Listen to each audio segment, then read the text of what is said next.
प्रिय विद्यार्थियों, सुप्रभात। बेटे आज हम 11th क्लास में, क्लास है 11th, टेक्स्ट बुक का बेटे चैप्टर नंबर है चैप्टर नंबर 4। चैप्टर का नाम है विदाई संभाषण। बेटे आज हम 11th क्लास में चैप्टर नंबर 4 विदाई संभाषण को आगे कंटिन्यू रीड करते हैं। यह इस चैप्टर से रिलेटेड सेकंड वीडियो है। प्रीवियस वीडियो में हमने लॉर्ड कर्जन के बारे में पढ़ा था कि कैसे उनकी शानो शौकत थी, कैसे वो भारतीयों को नचा रहा था, कैसे वो भारतीयों को परेशान कर रहा था और भारतीय कितने उनसे दुखी थे। न चाहते हुए भी उन्होंने दूसरा वायसराय के रूप में उनको चुनित किया, उनको चुना और उनके दुखों को भोगा उन्होंने भारतीयों ने। आज हम पढ़ेंगे कि जो वायसराय के पद पर लॉर्ड कर्जन थे, जो बड़ी पोस्ट पर थे, उनको तो वे नचा रहे थे और जो किसी योग्य ही नहीं थे उनको वे बड़ी बड़ी पोस्ट पर तैनात कर रहे थे। तो एक इच्छित व्यक्ति को एक ये अफसर बनाना चाहते थे लेकिन बना नहीं पाए, तो गुस्से में आकर इन्होंने क्या किया बेटे, इस्तीफा देने की धमकी दे दी। जैसे ही धमकी दी कि मैं इस्तीफा दे दूंगा, तो इनका इस्तीफा मान लिया गया और मजबूरन इनको इस्तीफा देना पड़ा। तो बाल मुकुंद गुप्त जी ने एक साहसिक कार्य क्या किया है कि उस वक्त जब भारत देश आजाद नहीं था, उस वक्त भी इन्होंने कोशिश की कि एक ऐसे नेता के विरुद्ध इन्होंने इतना रुचिकर और व्यंग्यात्मक पाठ लिखा जिससे भारतीयों के रूम में उनके द्वारा की गई करतूतों के प्रति गुस्सा अपने आप ही पैदा हो जाता है। जैसे ही वे भारत देश से जा रहे थे तो लेखक उनसे कह रहे थे कि क्या जाते जाते आप ये कह सकते हो कि मैंने इस देश से बहुत लूटा, मैंने यहाँ भारत देश में रहकर वो शान देखी जो शायद इस जीवन में असंभव है, लेकिन आप कभी भी ये नहीं कह सकते कि मैंने इस देश के लिए कौन सा अच्छा कार्य किया है, क्या अच्छा मुझे करना चाहिए था। जब मेरे पास शक्ति थी, जब मैं यहाँ का वायसराय था, तब मैं कुछ नहीं कर पाया और अब तो मेरे पास शक्ति भी नहीं है जो मैं इसके लिए, भारत देश के लिए कुछ कर सकूं। तो बेटे लॉर्ड कर्जन द्वारा जो शासन काल रहा भारत देश पर, उस शासन काल के दौरान उन्होंने बहुत बुरा व्यवहार किया भारतीयों के साथ और उस बुरे व्यवहार का एक छोटा सा अंश आज आगे हम पढ़ेंगे चैप्टर विदाई संभाषण में। तो बेटे स्टार्ट करते हैं चैप्टर को रीड करना और आज रीडिंग में चैप्टर कंप्लीट हो जाएगा। आगे देखिए बेटे चैप्टर, आप बहुत धीर गंभीर प्रसिद्ध थे। आप किस रूप में प्रसिद्ध थे? बड़े ही धीर हो, धैर्यशाली और गंभीर प्रवृत्ति के हो। उस सारी धीरता गंभीरता का आपने इस बार काउंसिल में बेकानूनी कानून पास करते और कन्वोकेशन वक्तृता के देते समय दिवाला निकाल दिया। तो आपकी जो धीरता और गंभीरता, जो आपका स्वभाव रहा, आपने इस बार काउंसिल में यानी परिषद में जो बेकानूनी कानून पास करने की कोशिश की, ऐसा कानून जिससे सब कोई भी खुश नहीं था। और कन्वोकेशन वक्तृता, कन्वोकेशन होता है जो ये धर्म संस्था वगैरह होती हैं, इसके समय आपने क्या किया कि देश में तो दिवाला निकल गया, मतलब जो कोष है वो पूरी तरह से खाली हो गया। यह दिवाला तो इस देश में हुआ, दिवाला तो आपने इस देश में घोषित किया। उधर विलायत में आपके बार बार इस्तीफा देने की धमकी ने प्रकाश कर दिया कि जड़ हिल गई है और आप विलायत में क्या करते, बार बार इस्तीफा दे देते, इस्तीफा देने की धमकी दे देते कि मैं वायसराय के पद से इस्तीफा दे दूंगा। तो इससे पता लग गया कि जड़ आपकी हिल चुकी है। अंत में वहां भी आपको दिवालिया होना पड़ा और धीरता गंभीरता के साथ दृढ़ता को भी तिलांजलि देनी पड़ी। अंत में आपका भी वहां दिवालिया निकल गया। क्या था दिवालिया? वो अभी पढ़ेंगे, हम आगे ही है। और आपका जो स्वभाव था ना, धीरता गंभीरता, उसके साथ जो दृढ़ता था, दृढ़ता मतलब एक जगह टिक जाना, यहाँ अर्थ है जैसे दृढ़ निश्चय होता है ना, तो इनका दृढ़ निश्चय क्या था कि मैं भारत में लंबे समय तक शासन करूंगा, उसको भी आपने छोड़ना पड़ा। इस देश के हाकिम आपकी ताल पर नाचते थे। यहाँ जो हाकिम हुक्मरान थे, जो छोटी पोस्ट पर कार्यरत थे, वो आपकी ताल पर ही नाचते, आपके इशारों से ही नाचते थे। राजा महाराजा डोरी हिलाने से सामने हाथ बांधे हाजिर होते थे। जैसे ही जो यहाँ राजा महाराजा थे, वो जैसे ही आप डोरी हिलाते, संकेत करते, तो वे सामने हाथ जोड़कर हाजिर हो जाते। आपके इस एक इशारे में प्रलय होती थी, आप एक इशारा कर देते तो विनाश हो जाता था। कितने ही राजाओं को मिट्टी के खिलौने की बातें आपने तोड़ फोड़ डाला, कितने ही राजाओं को मिट्टी के खिलौने की तरह आपने विनाशित कर दिया, खत्म कर दिया। कितने ही मट्टी काट के खिलौने आपकी कृपा के जादू से बड़े बड़े पदाधिकारी बन गए। कितने ही मट्टी काट के खिलौने जो किसी भी के भी काबिल नहीं थे, ऐसे व्यक्ति आपकी कृपा के जादू का प्रसाद मिला उनको और वे बड़े बड़े पदाधिकारी बन गए। यानी अयोग्य व्यक्ति तो पदाधिकारी बन गए और जो योग्य थे उनको आपने नष्ट कर दिया। आपके इस इशारे में इस देश की शिक्षा पायमाल हो गई। पायमाल का अर्थ होता है खत्म होना। क्यों? वे चाहते थे कि भारत की जो नई पीढ़ी है इसके बच्चे ना पढ़े। स्वाधीनता उड़ गई। स्वाधीनता तो थी ही नहीं ना, क्योंकि हम तो अधीन थे उनके। बंग देश के सिर पर आरा रखा गया। बंग यानी बंगाल देश के सिर पर आरा, यानी कि उनको खत्म करने की कोशिश की गई। इतने बड़े माइलॉर्ड का यह दर्जा हुआ कि फौजी अफसर उनके इच्छित पद पर नियत न हो सका। बहुत सारे लोगों को तो इन्होंने पदाधिकारी बनाया, लेकिन इनके एक इच्छा थी कि एक फौजी अफसर था जिनको ये अपनी इच्छा के अनुसार बड़े पद पर नियत निश्चित करना चाहते थे, लेकिन वह हो नहीं पाया था और उनको उसी गुस्से के मारे इस्तीफा दाखिल करना पड़ा।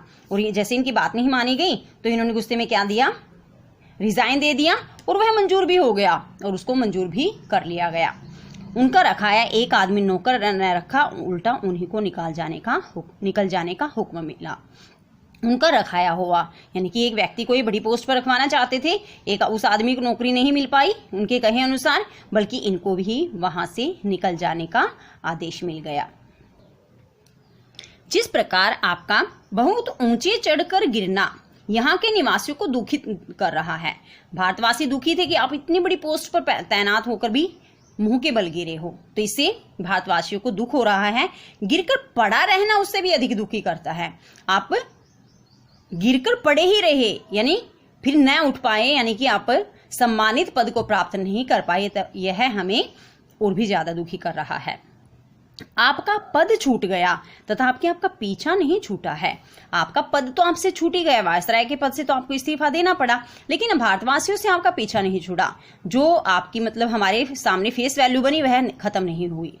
एक अदना क्लर्क जिसे नौकरी छोड़ने के लिए 1 महीने का नोटिस मिल गया हो, नोटिस की अवधि को बड़ी घृणा से काटता है।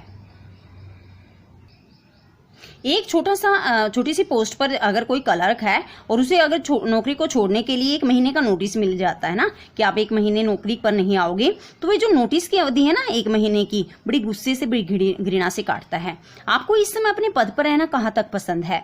आप वायसराय के पद पर और पता है आपका कि इस्तीफा दे दिया तो निश्चित अवधि के बाद आपको हटा दिया जाएगा, तो आप इस पद पर रहना कितना पसंद कर रहे हो ये तो आप ही जानते होंगे।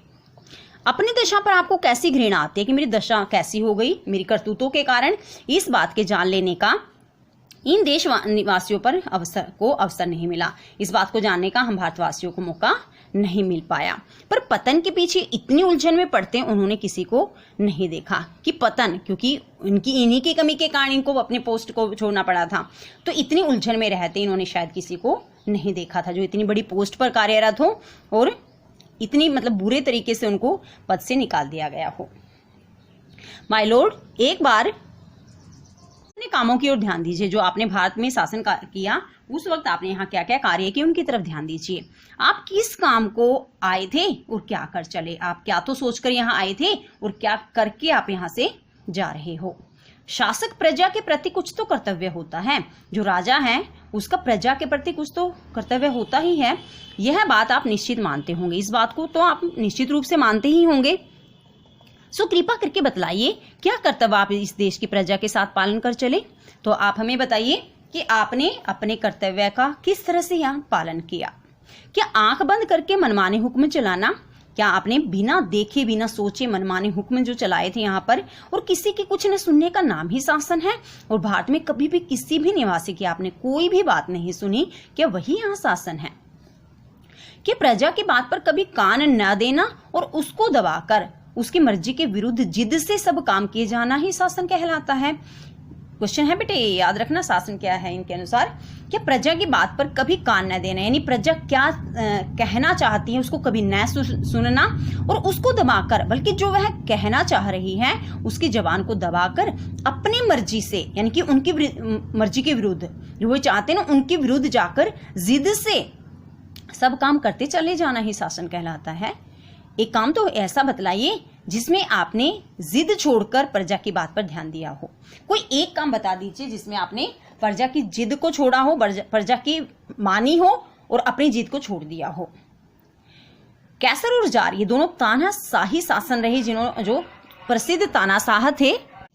और ये जो तानाशाही शासक रहे, घेरने घोटने से प्रजा की बात सुन लेते थे। घेरने घोटने से यानी बार बार जोर देने से फिर भी प्रजा की बात इन्होंने सुनी। पर आप एक मौका तो बताइए जिसमें किसी अनुरोध या प्रार्थना सुनने के लिए प्रजा के लोगों को आपने अपने निकट फटकने भी दिया हो। लेकिन आप कोई ऐसे ही अनुरोध, ऐसी प्रार्थना तो बताइए जिसको सुनने के लिए आपने प्रजा के लोगों को अपने पास भी आने दिया हो और उनकी बात सुनी हो, उनकी बात पर ध्यान दिया हो। नादिर शाह ने जब दिल्ली में कत्लेआम किया, नादिर शाह जब दिल्ली में कत्लेआम यानी निर्दोष लोगों की हत्या किए जा रहा था, तो आसिफ जहां की तलवार गले में डालकर प्रार्थना करने पर उसने कत्लेआम उसी दम रोक दिया। गले में डालने मतलब तलवार गले में डालकर प्रार्थना करने पर, यानी बार बार जब उसके सामने अनुरोध किया गया। नादिर शाह का नाम क्यों आया? क्योंकि वह भी एक तानाशाही शासक था। तो उसने उसी वक्त क्या किया बेटे? कत्लेआम को रोक दिया। पर 8 करोड़ प्रजा के गिड़गिड़ाकर विच्छेद न करने की प्रार्थना पर आपने जरा भी ध्यान नहीं दिया। लेकिन जो भारत की 8 करोड़ जो प्रजा थी, उसने जो गिड़गिड़ाकर विच्छेद न करने की प्रार्थना की, क्या प्रार्थना की थी बेटे? भंग न करने की, बंगाल का विभाजन न करने की। आपने इस पर जरा भी ध्यान नहीं दिया। इस समय आपकी शासन अवधि पूरी हो गई है, तथापि बंग विच्छेद किए बिना घर जाना आपको पसंद नहीं है, क्योंकि ये चाहते थे बंग का विभाजन करना। तो इसलिए लेखक कहते हैं कि शायद आपको ऐसी स्थिति में अपने पोस्ट से हाथ धोना जाना आपको शायद अच्छा नहीं लग रहा है। नादिर से भी बढ़कर आपकी जिद है। क्या नादिर शाह से भी ज्यादा बड़ी आपकी जिद है? क्या समझते हैं आपकी जिद से? प्रजा के जी में दुख नहीं होता? क्या आप ये समझते हो कि आप ये जो गलत जिद पूरी करते जा रहे हो, क्या इससे प्रजा कभी दुखी नहीं होती? आप विचारिए तो, एक आदमी को आपके कहने पर पद न देने से आप नौकरी छोड़े जाते हैं। इस देश की प्रजा को भी यदि कहीं जाने की जगह होती तो क्या वह नाराज होकर इस देश को छोड़ने जाती? आप बताइए, आप विचार कीजिए कि आपके कहे अनुसार एक आदमी को पद नहीं मिला, तो इस कारण गुस्से में आपने अपना पद छोड़ दिया। तो क्या इस देश की प्रजा नहीं चाहती कि आप जैसे लोगों के नीचे शोषित होने की बजाय कहीं और चले जाएं? तो क्या वो इस देश को छोड़कर नहीं चली जाती? यहाँ की प्रजा ने आपकी जिद का फल यहीं देख लिया कि आप कितने जिद्दी हो। इसका फल हमने यहीं तक देख लिया। देखो, इन्होंने 2 बार शासन किया था, 1899 से 1904, 1904 से 1905 तक ही शासन कर पाए थे। ये 5 साल का टाइम ही कंप्लीट नहीं कर पाए थे, बीच में ही इनको इस्तीफा देना पड़ा था। उसने आपने देख लिया कि आपकी जिस जिद ने इस देश की प्रजा को पीड़ित किया, आपको भी उससे कम पीड़ा नहीं दी। तो आपने जो अपनी जिद को पूरा करने के लिए इस देश की जनता को जो पीड़ा दी, आपको भी उससे कम पीड़ा नहीं दी। यहां तक कि आप स्वयं उसका शिकार हुए, अपनी जिद का स्वयं भी तो शिकार हुए ना। क्या शिकार हुआ था बेटे? इन्होंने गुस्से में कहा था कि मैं इस्तीफा दे दूंगा, तो इनका इस्तीफा मान लिया गया था। यहाँ की प्रजा वह प्रजा है जो अपने दुख और कष्टों की अपेक्षा परिणाम का अधिक ध्यान रखती है कि हम पर चाहे कितने भी दुख या कष्ट क्यों न आए, लेकिन इसका परिणाम क्या होगा, इस पर भारतीय जनता ज्यादा ध्यान रखती है। आपने ऐसा नहीं किया। वह जानती है कि संसार में सब चीजों का अंत एक न एक दिन जरूर होगा। दुख का समय भी एक दिन निकल जाएगा, जैसे जो दुखों का समय है वह भी निकल जाएगा। इसी से सब दुखों को झेलकर पराधीनता सहकर भी वह जीती है, यही सोचकर कि जो दुखों का समय है वह भी खत्म हो जाएगा। इसी कारण वह दुखों को सहन करती है, पराधीनता को वह सहन कर रही और जी रही है। माय लॉर्ड, इस कृतज्ञता की भूमि की महिमा आपने कुछ न समझी। जो कृतज्ञता हमारे अंदर थी, भारतीयों के अंदर जो उपकार को मानने की जो भावना थी, इसकी महिमा को आपने कभी नहीं समझा, और न ही यहाँ की दीन प्रजा की श्रद्धा भक्ति अपने साथ ले जा सके, और न ही यहाँ की जो गरीब और श्रद्धा भक्ति से भरी हुई जो प्रजा थी उसको उसके विश्वास को अपने साथ, उसकी श्रद्धा को अपने साथ ले जा सके। इसका मुझे बड़ा दुख है। इस देश के शिक्षितों को तो देखने की आपकी आंखों को ताब ही नहीं।